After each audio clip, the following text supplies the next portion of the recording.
Bonjour Renaud. Bonjour Alix. Bonjour Renaud. Bonjour Marco. On vous souhaitera bonne dégustation plus tard, après la revue de presse qui démarre maintenant avec le chef de l'État qui va faire son adresse à la nation dans quelques jours.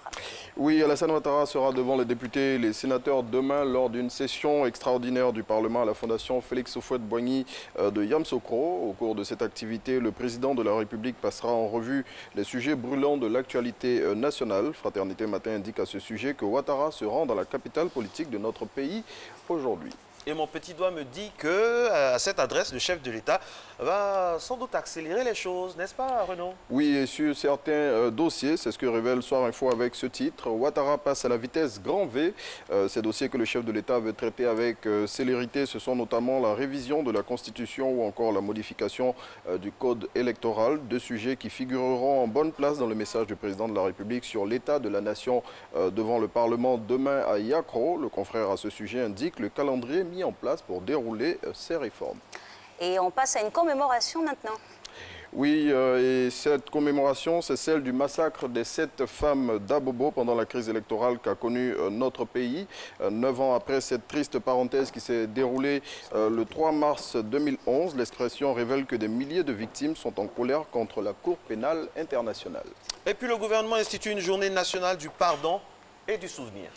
Cette journée qui sera célébrée tous les 16 décembre selon Mariatou Koné sera en hommage à toutes les victimes des crises survenues en Côte d'Ivoire. La ministre de la Solidarité, de la Cohésion sociale et de la lutte contre la pauvreté que cite Abidjan.net a fait cette annonce hier à Anokwa Kouté au cours de la cérémonie de commémoration du décès des 7 femmes d'Abobo. Et l'interne nous emmène au cœur des pourparlers entre les différentes composantes du FPI.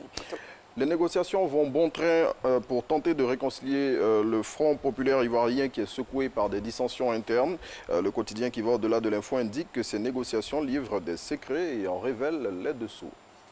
Et puis, très attendu, le face-à-face RHDP-PDCI, c'est ce soir sur RTI 1, la chaîne des grands événements. Oui, Adama Bictogo, directeur exécutif du Rassemblement des Oufouettistes pour la démocratie et la paix, et Maurice Kakou Guikaoué, secrétaire exécutif en chef du PDCI, seront sur le plateau de l'émission Ça fait l'actualité de RTI 1 ce mercredi 4 mars 2020 à partir de 20h50 pour un débat autour du thème « Le renouvellement de la carte nationale d'identité entre polémique, nécessité et difficulté ». Restez donc au rendez-vous. On referme cette revue de presse avec Soir Info. Oui, le confrère qui a fait un tour à la résidence du regretté colonel-major Isiaka Ouattara dit Ouattao nous dit ce qu'elle devient 2 mois après sa mort et révèle ce qui s'y passe.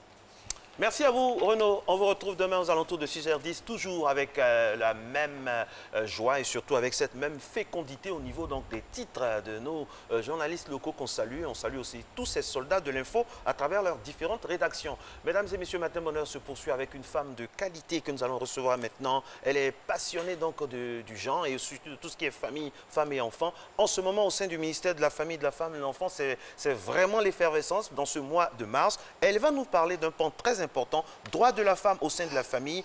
Quelles avancées? C'est le docteur Kwame Honoré qui nous honore de sa présence.